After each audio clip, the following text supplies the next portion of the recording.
جنہوں نے یہ آپ کو بلانے کا پلان بنایا اور ان بچوں نے آپ کو دعوت دی اور کہا مجھ سے کہ ان کو بلائیے. اللہ اکبر, آپ نے دعوت قبول کی, آپ تشریف لائے. حضرت مسئلہ یہ ہے ان 200 بچوں میں سے 180 بچے وہ ہیں جو ممبئی, بنگلور, دلی اور اس طریقے کے بڑے شہروں کی ہوٹلوں میں برتن صاف کرتے ہیں.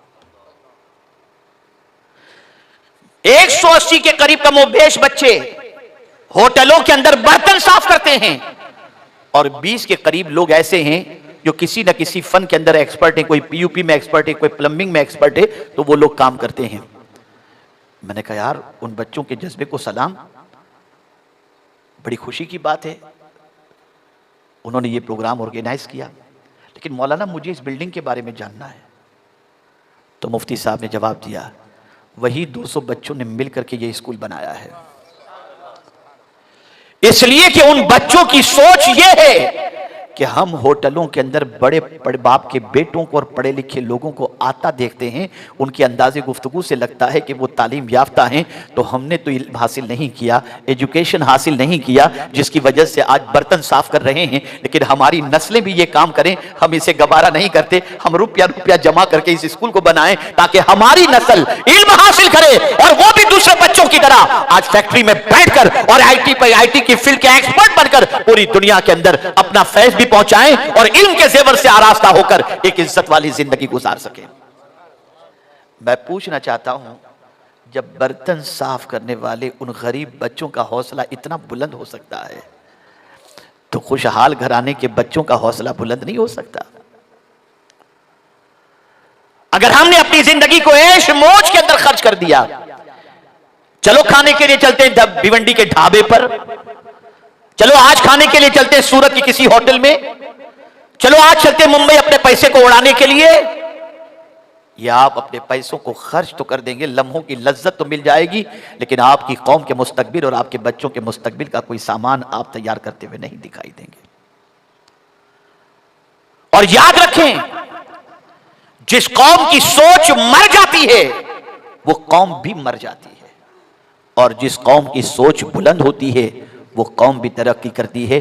آپ محسوس کریں میرے پیارے آقا صلی اللہ علیہ وسلم کے پیارے دیوانوں, ایجوکیشن کی طاقت بہت بڑی طاقت ہے. ایجوکیشن کا مرتبہ یہ بہت بڑا مرتبہ ہے, اور ایجوکیشن ایسی چیز ہے کہ اس میں نہ شکل دیکھی جاتی ہے, نہ گاؤں دیکھا جاتا ہے, نہ شہر دیکھا جاتا ہے, نہ نسب دیکھا جاتا ہے, نہ علاقہ دیکھا جاتا ہے. ابھی میں پڑھ رہا تھا خلیفہ ہارون رشید سے متعلق, میری عقل دنگ رہ گئی.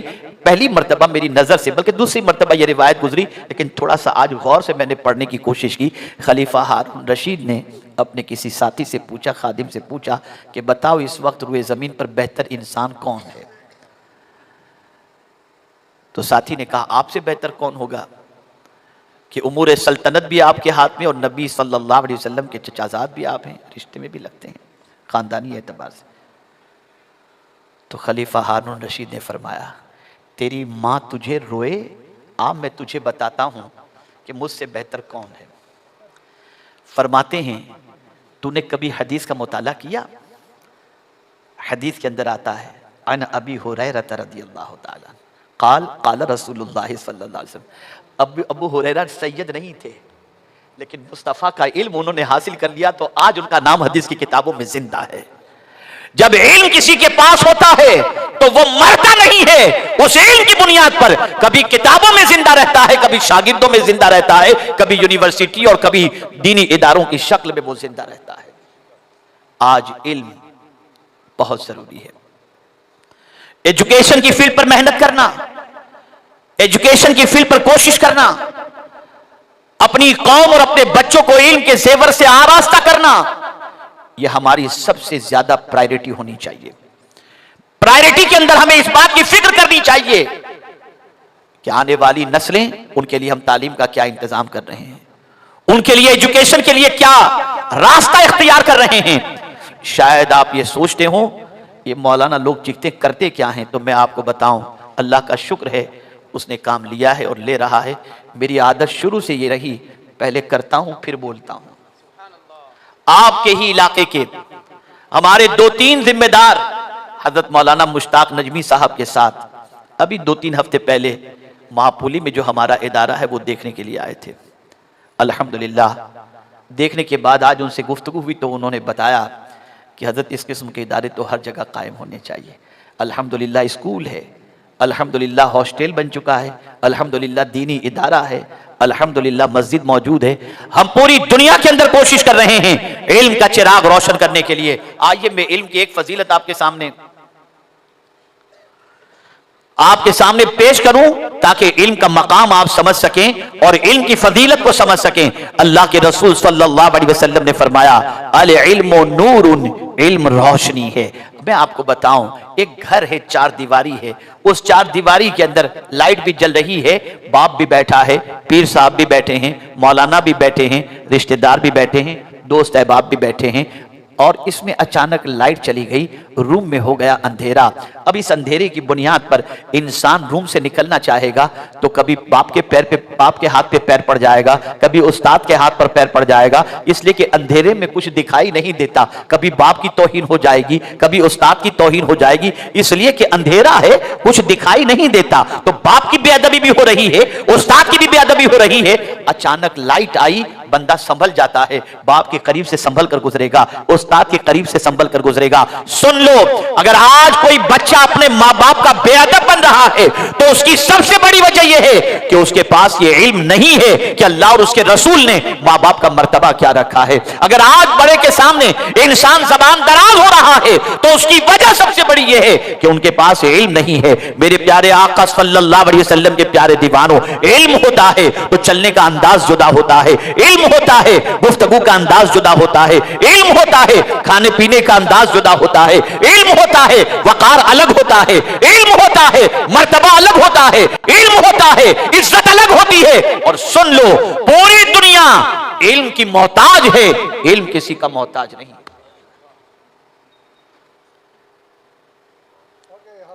علم کی طرف بڑھو, علم کے سلسلے میں کام کرو, علم کے سلسلے میں جد و جہد کرو, عزم کر لو کہ کوئی بچہ بھی جاہل رہنے نہ پائے, ان پڑھ رہنے نہ پائے. آنے والے دن بڑے چیلنجز کے دن ہیں, بڑے امتحان کے دن ہیں. انسان کی قیمت ہر دن گھٹتی جا رہی ہے, ویلیو کم ہوتی جا رہی ہے. انسان کی جگہ پر روبوٹ نے لے لی, انسان کی جگہ مشین نے لے لی. دنیا کی بہت ساری کمپنیاں ایسی ہیں جس سے آج انسان کو جاب سے نکال کر وہاں روبوٹ کو رکھا جا رہا ہے. آج صرف ٹول ناکے پر آپ دیکھ لیجئے کہ 4-5 سال پہلے آپ دیکھیں تو وہاں 10-20 لوگ کام کرتے ہوئے دکھائی دیتے تھے. فاسٹ ٹریک آ گیا, لوگوں کی چھٹی ہو گئی. انسان بے قیمت بنتا جا رہا ہے, بے روزگاری بڑھ رہی ہے. عالمی سطح پر ریسیشن کے سلسلے میں 2023 کو سب سے خطرناک کہا جا رہا ہے. کیا ایسی سچویشن کے اندر ہم یہ پسند کریں گے کہ ہمارا بچہ گھر چلانے کے لیے کسی پر ڈیپینڈنٹ رہے؟ کیا ہم یہ پسند کریں گے کہ ہمارا بچہ لوگوں سے زکوٰۃ فطرہ صدقہ خیرات وصول کر کے اپنے بچوں کو پالے؟ اگر نہیں تو کیا کر رہے ہیں ہم اپنے بچوں کے لیے؟ کیا کر رہے ہیں اپنی قوم کے فیوچر کے لیے؟ کون سا قدم اٹھا رہے ہیں اپنی نسلوں کے فیوچر کو برائٹ بنانے کے لیے؟ اس لیے یاد رکھو, علم کی طرف آگے بڑھو, ایجوکیشن کی طرف آگے بڑھو. لیکن ہاں خبردار, صرف یہ مت سوچنا کہ سائنس ٹیکنالوجی کا علم. سب سے پہلے جس علم کو حاصل کرنے کا قرآن نے کہا ہے وہ ہے علم توحید. یہ جانو پہلے کہ تمہارا رب کون ہے, تاکہ سر ٹیکنالوجی کے سامنے نہیں خدا کے سامنے جھک جائے. جب تم ٹیکنالوجی کو طاقتور سمجھو گے تو اس کے سامنے سر جھک جائے گا, اور تمہارے کان میں پیدا ہونے سے لے کر دن میں 5 مرتبہ اور مرنے کے بعد بھی, اور عیدین کے موقع پر بھی جو لفظ جو جملہ تمہارے کانوں تک پہنچایا جاتا ہے پیدائش سے لے کر کے موت, اور دن میں 5 مرتبہ وہ جملہ یہی تو ہے اللہ اکبر, اللہ اکبر, اللہ سب سے بڑا ہے, اللہ سب سے بڑا ہے. آئیے میں قرآن کی روشنی میں علم کی طاقت آپ کو بتاؤں. میں تعویذات وغیرہ کا مخالف نہیں ہوں, لیکن قرآن کی روشنی میں علم کی طاقت آپ کو بتا دوں. آج تو صاحب علم کو طاقتور نہیں سمجھا جاتا، چھوچھا کرنے والے کو طاقتور سمجھا جاتا ہے۔ بڑی عجیب زندگی ہوگی۔ ٹھیک ہے، جو باعمل ہیں اور عامل ہیں ان کے ہاتھوں میں، ان کی زبان میں اللہ نے فیض رکھا ہے، لیکن علم کی بات علم کی ہے۔ قرآن دیکھیے کیا کہتا ہے۔ حضرت سلیمان علیہ الصلوۃ والتسلیم نے تخت بلقیس لانے کے لیے فرمایا کہ کون ہے جو بلقیس کا تخت جلدی سے میرے پاس لے آ کر کے پہنچا دے؟ تو قرآن کہتا ہے قال عفریت من الجن انا آتیک بہ قبل ان تقوم من مقامک۔ ایک سرکش جن اس محفل میں بیٹھا ہوا تھا، اس نے کہا یا سلیمان علیہ الصلوۃ والتسلیم، آپ اپنی جگہ پر کھڑے رہیں گے نا، ہلیں گے بھی نہیں، آپ اپنی جگہ پر رہیں گے، کھڑے رہیں گے، اتنی دیر میں بلقیس کا تخت لا کر آپ کی خدمت میں پیش کر دوں گا۔ یہ سرکش جن کی طاقت۔ لیکن اسی محفل میں ایک علم والا بھی بیٹھا ہوا تھا، ایک صاحب علم بھی بیٹھا ہوا تھا، اس کے پاس کتاب کا علم تھا، تو اس نے برجستہ کہا قال الذی عنده علم من الکتاب انا آتیک بہ قبل ان یرتد الیک طرفک۔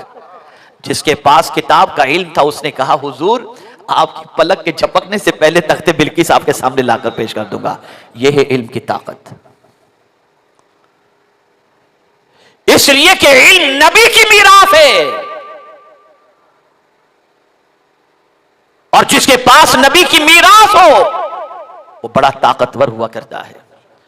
رسول اعظم صلی اللہ تعالی علیہ وسلم نے اسی لیے علم پر ابھارا، تعلیم کی طرف توجہ دلائی۔ دنیا میں جتنے بھی مذاہب ہیں ان مذاہب کے لٹریچر کو جمع کرو، پڑھو، اور سب سے زیادہ اگر تم دیکھو گے تو علم پر ابھارنے والا اگر کوئی تمہیں نظر آئے گا تو وہ تمہیں اسلام نظر آئے گا، پیغمبر اسلام کی تعلیمات نظر آئے گی۔ کتنا ابھارا، کتنا ابھارا کہ پوری ایک سورہ مبارکہ قرآن مقدس میں ایسی ہے جس کا نام ہی رکھا گیا قلم، نام ہی قلم، نون والقلم وما یسطرون۔ اللہ نے قلم کی قسم یاد فرمائی۔ اس سے آپ اندازہ لگا سکتے ہیں کہ قلم کی طاقت کتنی عظیم طاقت ہوتی ہے، قلم کی قوت کتنی عظیم قوت ہوتی ہے۔ میرے پیارے آقا صلی اللہ علیہ وسلم کے پیارے دیوانوں، آپ حیران ہو جائیں گے، اسلام کی پہلی جنگ جنگ بدر ہے، اور اس جنگ بدر کے اندر چونکہ مکہ سے لوگ آئے تھے مدینے میں جنگ کرنے کے لیے، بدر میں جنگ کرنے کے لیے، تو مکے میں بنسبت مدینے کے لکھے پڑھے لوگ کچھ تھے، آئے تھے جنگ کرنے۔ شکست ہوئی، 70 قیدی بنائے گئے۔ اسلام کو، مسلمانوں کو فتح اللہ نے عطا فرمائی اور 70 قیدی بنائے گئے۔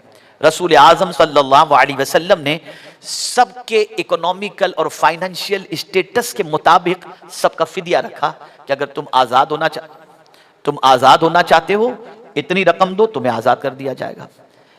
لیکن اس میں کچھ ایسے بھی لوگ تھے جو پڑھے لکھے تھے، مسلمان نہیں تھے، پڑھے لکھے تھے، ایجوکیشن ان کا بڑا اسٹرانگ تھا۔ رسول اعظم نے ان سے فدیہ کیا لیا معلوم ہے آپ کو؟ آقا کریم صلی اللہ علیہ وسلم نے ان پڑھے لکھوں سے کہا تم آزاد ہونا چاہتے ہو؟ انہوں نے کہا ہاں۔ کہ بس تمہارا فدیہ یہ ہے کہ یہ جو میرے غلام ہیں نا، ان میں جو پڑھے لکھے نہیں ہیں ان کو پڑھا دو، جب یہ علم میں پاورفل ہو جائیں گے ہم تمہیں آزاد کر دیں گے۔ آپ ذرا سوچو، تاریخ میں اس طریقے سے قیدیوں سے ایجوکیشن کی طرف مائل کرنے والا کوئی دنیا میں آپ کو نظر نہیں آئے گا۔ انہی قیدیوں سے پڑھنے والوں کے اندر حضرت زید ابن ثابت بھی موجود ہیں۔ حضرت زید نے انہی قیدیوں میں سے کسی قیدی سے علم حاصل کیا۔ لیکن پیغمبر رحمت صلی اللہ علیہ وسلم نے اپنی محبت اور کردار کے اندر اتنا ڈھال دیا تھا کہ پڑھتے کسی سے بھی تھے لیکن عشق مصطفیٰ ہی سے کرتے تھے، زندگی حضور کے نقش قدم ہی پر چلنا پسند کرتی تھی۔ اے رسول اعظم صلی اللہ علیہ وسلم کے دیوانوں، بہت ضرورت ہے دور حاضر میں ایجوکیشن کی طرف قدم بڑھانے کی، تعلیم کے سلسلے میں آگے بڑھنے کی۔ تعلیم جتنی زیادہ ہوگی وقار اتنا بلند ہوگا، عزت اللہ اتنی عطا کرے گا، سربلندی اتنی عطا کرے گا۔ آئیے میں آپ کو قرآن کی روشنی میں سمجھانے کی کوشش کروں۔ میرے پیارے آقا صلی اللہ تعالی علیہ وسلم کے پیارے دیوانوں، حضرت آدم کی تخلیق نہیں ہوئی، حضرت آدم علیہ الصلاۃ والتسلیم سے پہلے فرشتے موجود. آپ جانتے ہیں کیا کرتے ہیں فرشتے؟ عبادت میں. توجہ چاہوں گا, عبادت میں. اور ان کی شان یہ ہے لا یعصون اللہ, اللہ کے حکم کے خلاف کچھ بھی نہیں کرتے, جو رب فرمائے وہی وہ کرتے ہیں. وَيَفْعَلُونَ مَا يُؤْمَرُونَ, ان کو جو حکم دیا جاتا ہے وہ کرتے ہیں. اللہ نے فرشتوں سے فرمایا انی جاعل فی الارض خلیفہ, میں زمین پر اپنا نائب بنانے والا ہوں. فرشتوں نے فوراً کہا تجعل فیہا من یفسد فیہا ویسفک الدماء, کیا تو ان کو نائب بنائے گا جو زمین پر فساد پیدا کریں گے, جھگڑا کریں گے؟ اور پھر اپنی عظمت فرشتوں نے بیان فرمائی جو اللہ کی طرف سے ان کو دی گئی تھی. نحن نسبح بحمدک ونقدس لک, مولا ہماری پوزیشن تو یہ کہ ہم تو تیری تسبیح کرتے ہیں, تیری تقدیس کرتے ہیں. مولا کو جلال آیا, فرمایا انی اعلم ما لا تعلمون, جو میں جانتا ہوں وہ تم نہیں جانتے. اور میرے رب کی شان قرآن میں جہاں جہاں بھی آپ دیکھیں گے رب نے جہاں بھی دعویٰ کیا ہے فوراً دلیل پیش فرمائی ہے. جب رب نے فرمایا انی اعلم ما لا تعلمون, فرشتے چپ ہو گئے. کس کی مجال رب کے سامنے بولنے کی؟ تو میرے رب نے دلیل کے طور پر فرمایا وَعَلَّمَ آدَمَ الْأَسْمَاءَ كُلَّهَا ثُمَّ عَرَضَهُمْ عَلَى الْمَلَائِكَةِ فَقَالَ أَنْبِئُونِي بِأَسْمَاءِ هَؤُلَاءِ إِن كُنتُمْ صَادِقِينَ. فوراً دلیل آ گئی. ابھی حضرت آدم علیہ السلام پیدا ہی ہوئے, اور پیدا ہوتے ہی اللہ نے ساری چیزوں کے نام سکھا دیے. تو یہ بات یاد رکھیں, بڑی پتے کی بات عرض کرتا ہوں, اللہ اگر کسی کو سکھانا چاہے تو نہ ٹائم کی ضرورت, نہ پیریڈ کی ضرورت, نہ لٹریچر کی ضرورت, وہ چاہے تو پلک کے جھپکتے قیامت تک کا علم عطا فرما دے. فوراً سکھا دیے, اور سکھائے ہی نہیں, ساری چیزیں جو قیامت تک پیدا ہونے والی ہیں ان ساری چیزوں کے نام بھی سکھا دیے اور وہ چیزوں کو دکھا بھی دیا. اور جن فرشتوں نے دعویٰ کیا تھا کہ ہم تیری تسبیح کرتے ہیں, مولا نے ان کو چیلنج کیا, ہم نے ان کو سکھا دیا ہے انبئونی باسماء ہؤلاء ان کنتم صادقین. چلو تم بھی بتاؤ ان چیزوں کے نام, تم ہی بتا دو. قربان جائیے, جب فرشتوں نے یہ سنا تو تسبیح کرنے والے فرشتے علم کے سامنے جھک گئے. تسبیح کرنے والے فرشتے علم کے سامنے سرنڈر ہو گئے اور کہا سبحانک لا علم لنا الا ما علمتنا انک انت العلیم الحکیم. پاک ہے تو, ہمارے پاس تو کوئی ایجوکیشن نہیں مگر ہاں جتنا تو ہمیں سکھا دے, اور بے شک تو علم و حکمت والا ہے. اب آپ دیکھیں پوری زندگی عبادت کرنے والے, پوری زندگی تسبیح کرنے والے فرشتے جھکے کس کے سامنے؟ اس کے سامنے جس کو اللہ نے علم کی دولت عطا فرمائی تھی, علم جس کو عطا فرمایا تھا. اب آپ دیکھیں علم کے بغیر عبادت کا معاملہ ایسا ہی ہے جیسے درخت بغیر پھل کا یا بغیر جڑ کا. آج میں آپ سے پوچھنا چاہتا ہوں کہ علم نہ ہو تو غلطیاں کتنی ہوتی ہیں. ایک مثال کے ذریعے آپ کو سمجھاؤں, اچھی طرح سمجھ میں بات آ جائے گی. علم کی کمی کا نقصان کیا ہے؟ ایک بابا تھے, بابا سے مراد عمر رسیدہ بزرگ تھے, تسبیح و تحلیل کے عادی تھے. چچا تھے عمر کے اندر ضعیف تھے. ہوتے ہیں بزرگ لوگ بیچارے ضعیف جو ہوتے ہیں وہ تسبیح وغیرہ میں اپنی زندگی کاٹتے رہتے ہیں. ایک تالاب آتا ہے,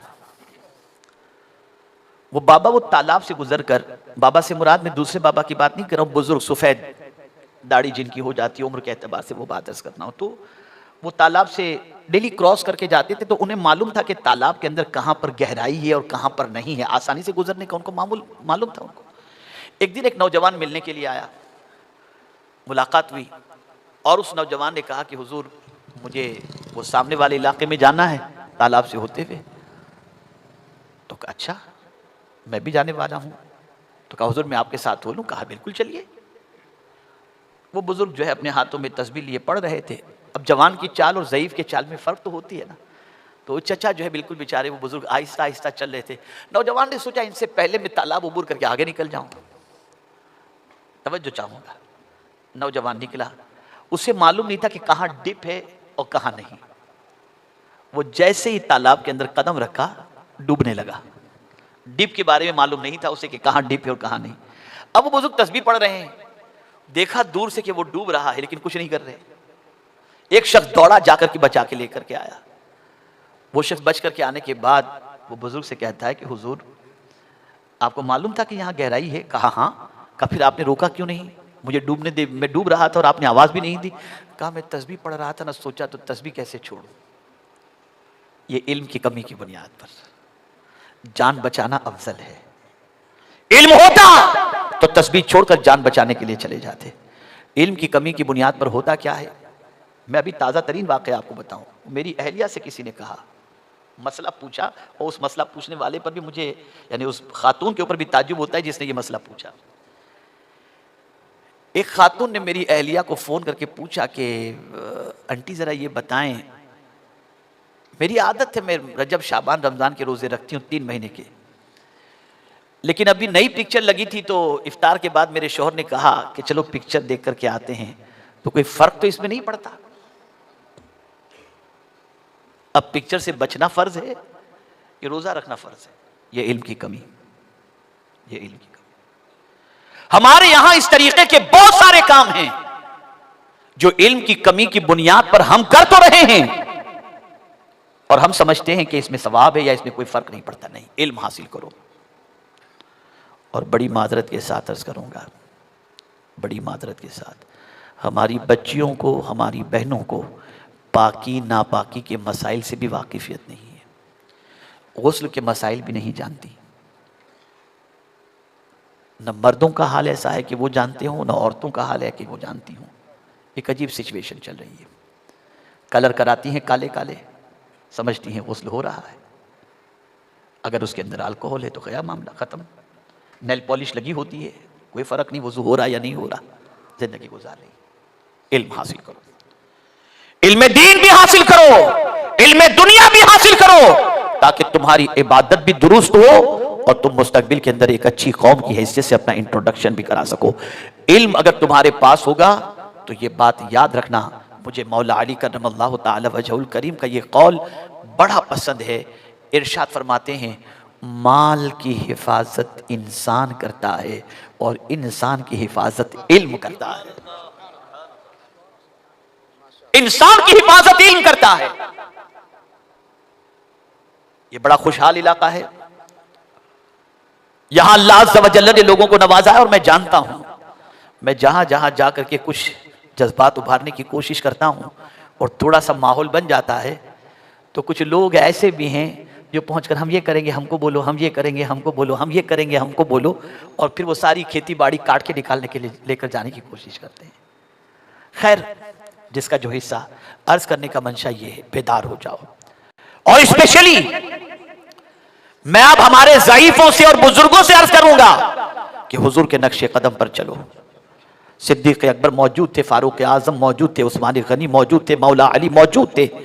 کمان حضور صلی اللہ علیہ وسلم نے حضرت اسامہ کے ہاتھ میں عطا فرمائی جو 18 سال کے جوان تھے. ہمارے بزرگوں کو چاہیے کہ اب اپنی نوجوان نسلوں کو آگے کرو, ان کے ہاتھ میں کمان دو, تم آگے بڑھو بیٹے, ہم دعا کرتے ہیں اللہ تمہیں کامیابی عطا فرمائے. ان کی عمر بھی ہے, جذبہ بھی ہے, جوش بھی ہے. نوجوان کچھ کرنا چاہتا ہے, انقلاب لانا چاہتا ہے. آپ محنت کرو, آپ مشقت کرو. جب تک ادارہ قائم رہے گا, جب تک کہ علم کی پیاس بجھتی رہے گی, جب تک بچے پڑھتے رہیں گے, جب تک کہ علم کی پیاس بجھتی رہے گی, سب کا ثواب اللہ آپ کو عطا فرماتا رہے گا.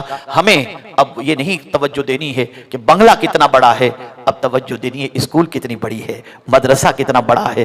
اس لیے کہ بنگلے میں ہم فائدہ اٹھائیں گے, اسکول میں قوم فائدہ اٹھائے گی. بنگلے کے اندر ہم فائدہ اٹھائیں گے اور مدرسے کے اندر قوم فائدہ اٹھائے گی. اور یاد رکھیں, بنگلے کا معاملہ تو یہ ہے کہ جب مر گئے تو نیم پلیٹ جو دروازے پر لگی ہے نا, 48 گھنٹے کے بعد بیٹا کہے گا ابا تو چلے گئے, نیم پلیٹ ہٹا دو.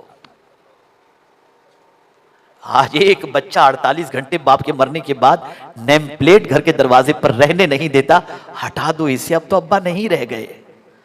اور اس بچے کو اتنی توفیق بھی نہیں ملتی. جس باپ نے کما کر کے سب کچھ اس کے لیے چھوڑ دیا, اس باپ کی قبر پر شب برات کے علاوہ بھی جا کر کے وہ فاتحہ پڑھے نہیں اس کے پاس ٹائم. اپنی زندگی میں کچھ کر لو, اپنی حیات میں کچھ کر لو. اور اگر یہ کر لیے تو میں آپ کو یقین کے ساتھ کہتا ہوں حضور صلی اللہ علیہ وسلم کا ارشاد ہے من صار بالعلم حیا فهو لم يمت ابدا، جو علم کے ساتھ زندہ رہتا ہے وہ کبھی نہیں مرتا، ہمیشہ یادگار اس کی رہتی ہے۔ تو آؤ ہم سب کوشش کریں، علم کے سلسلے میں محنت کریں، اپنی قوم کو جہالت کی وادیوں سے نکالیں، اور میں انشاءاللہ العظیم اس علاقے میں تو اب آہستہ آہستہ دل ملتا جا رہا ہے، محبت بڑھتی جا رہی ہے۔ ہم کوشش کریں گے اس علاقے میں آمد و رفت ہماری مسلسل ہوتی رہے، تاکہ ہم ایک پلان بنا سکیں اور مل جل کر کے کوئی ایسا ادارہ قائم کریں، ہماری قوم جہاں آ کر ہماری قوم کے بچے جہاں اپنی پیاس بجھا سکیں۔ ادارے سے مراد اسکول بھی ہے، ادارے سے مراد دینی ادارے بھی ہیں، اور یاد رکھو جو لوگ ہماری اسکول دیکھ کر کے آئے ہیں ان کو معلوم ہونا چاہیے، اور وہ جانتے بھی ہوں گے شاید، ہماری میڈیم انگلش اسکول کے اندر جو بچے پڑھنے کے لیے آتے ہیں 20-20 کلومیٹر کی دوری سے، 10-10 کلومیٹر کی دوری سے، تو اسکول کی بس کے اندر بیٹھتے ہی ہمارے بچے درود شریف پڑھنا شروع کرتے ہیں، اور روزانہ لاکھوں درود شریف ہمارے بچے مدینے کے تاجدار کی بارگاہ میں پیش کرتے ہیں۔ اسکول کا آغاز ہوتا ہے سورہ فاتحہ سے، اینڈ ہوتا ہے صلاۃ و سلام پر، اور تعلیم انگریزی ہوتی ہے۔ اور آپ کو یہ بتاؤں گا تو حیرت ہوگی، جب سے ہماری اسکول کا قیام عمل میں آیا ہے کئی بیچ ایس ایس سی کے ہمارے وہاں سے پڑھ کر کے نکلے، اور آج تک ہماری اسکول کا رزلٹ ہمیشہ 100% ہی ایس ایس سی کا آیا ہے، الحمدللہ 100% ہی۔ ہمیں کام کرنا ہے، زندگی کتنی ہے نہیں معلوم، مرنے کے بعد اللہ سے کہیں گے مولا بس ایک نیکی کرنے کا ٹائم دے، بنا کر دے گا، دے دی تھی تمہیں زندگی، جو کرنا تھا کر جاتے۔ بس آخری بات عرض کر دوں، میں اڑیسہ گیا تھا مجھے دعوت پر، چونکہ بہنیں بھی موجود ہیں، میں اڑیسہ گیا تھا کسی کی دعوت پر پروگرام کے سلسلے میں، ایک ادارے کی دستار بندی کا جلسہ تھا، پہنچا وہاں۔ جب وہاں میں پہنچا تو ادارے والوں سے میں نے پوچھا یہ ادارہ کیسے بنا، کس طریقے سے بنا؟ تو ادارے والوں نے کہا کہ حضور معاملہ ایسا ہے کہ رئیس اڑیسہ حضور مجاہد ملت رحمت اللہ تعالی علیہ، اللہ نے بہت مال دیا تھا حضور مجاہد ملت علیہ رحمہ کو، اور مناظر تھے وہ وقت کے بڑے جید عالم تھے، بڑے جید عالم، یعنی پاسبان ملت علامہ مشتاق احمد نظامی صاحب علیہ رحمہ جیسے لوگ ان کے شاگرد تھے۔ اور آپ کو حیرت ہوگی کہ پاسبان ملت فرماتے تھے کہ ہم کو جو ہے بخاری شریف تہجد کے بعد پڑھاتے تھے، ایسے حضور مجاہد ملت۔ تو اڑیسہ والوں نے کہا کہ ہم نے سوچا کہ یہاں پر بدعقیدگی کا سیلاب ہے تو یہاں کچھ ہمیں کرنا چاہیے، تو ہم نے ادارے کا پلان بنایا، پہنچے حضرت کی بارگاہ میں کہ جا کر کے حضرت سے کچھ زمین کے سلسلے میں پیسے کی بات کریں، لیکن انہوں نے کہا کہ ہم جب حضرت کے گھر پہنچے تو حضرت تھے نہیں۔ میری بہنیں خاص طور پر سنیں، حضور مجاہد ملت علیہ رحمہ گھر میں نہیں تھے، تو حضرت کی اہلیہ نے خادم کے ذریعے پوچھوایا کہ یہ لوگ جو آئے ہیں حضرت سے صرف دعائیں لینے آئے ہیں یا کوئی پرپس ہے، کوئی مقصد ہے آنے کا؟ تو ان لوگوں نے کہا کہ نہیں، مخدومہ سے جا کر کے کہہ دیجئے کہ ہم ایک مقصد لے کر کے آئے ہیں، ہمارے بچے بدعقیدوں کے اداروں میں جا رہے ہیں، یہاں کوئی ادارہ نہیں ہے، تو ہم آئے تھے کہ حضرت زمین کی قیمت ہم کو دے دیں تاکہ ہم زمین خرید لیں، پھر انشاءاللہ ہم ادارے کے لیے چندہ کر کے تعمیر کر لیں گے، لیکن اب حضرت نہیں ہے تو ہم کیا کریں؟ اللہ اکبر، اللہ اکبر۔ حضرت حضور مجاہد ملت علیہ رحمہ کی اہلیہ کمرے میں گئیں، اپنا سونا لا کر کے ان کو پیش کر دیا، خادم سے کہا کہ یہ سونا ان کو دے دو اور کہو اسے بیچ کر کے زمین خریدیں اور وہاں پر ادارہ۔ یہ ہماری خواتین اسلام ہیں، جب تک ادارہ قائم رہے گا ان کی روح کو ثواب پہنچتا رہے گا۔ لیکن آپ یہ نہ سوچیں کہ میں اس وقت آپ سے سونا مانگ رہا ہوں یا پیسہ مانگ، نہیں، یہ مقصد نہیں، آپ کو صرف بتا رہا ہوں، میں کوئی چندے کے لیے نہیں آیا، اور نہ آپ دیکھتے ہوں گے کہ میرا کوئی عوامی چندہ ہوتا ہے، نہ میں کبھی کوئی اپیل کرتا ہوں، خاص طور پر اس سے پرہیز کرتا ہوں۔ احباب مخیر حضرات اپنے اعتبار سے حصہ لیتے اور کام کرتے۔ کہنے کا مقصد یہ ہے دین اس طریقے سے پھیلا ہے اور اس طریقے سے خواتین نے قربانیاں پیش فرمائی ہیں۔ عورتوں کو بھی چاہیے اس فیلڈ کے اندر آگے آئیں، دین سیکھیں، ایجوکیشن حاصل کریں، اس لیے کہ باپ اگر دیندار ہو تو دین گھر کے دروازے تک پہنچتا ہے، اور اگر ماں دیندار ہے تو دین نسلوں تک پہنچا کرتا ہے۔ اس لیے عورتوں کو بھی دین سیکھنا اور ایجوکیشن حاصل کرنا یہ بے پناہ ضروری ہے۔ انہی کلمات خیر پر میں اپنی گفتگو کو ختم کرتا ہوں اور امید کرتا ہوں کہ انشاءاللہ العظیم میری بات کو آپ دل کے نہا خانے میں جگہ دے کر اپنی نوجوان نسل کو آگے بڑھانے کی کوشش کریں گے.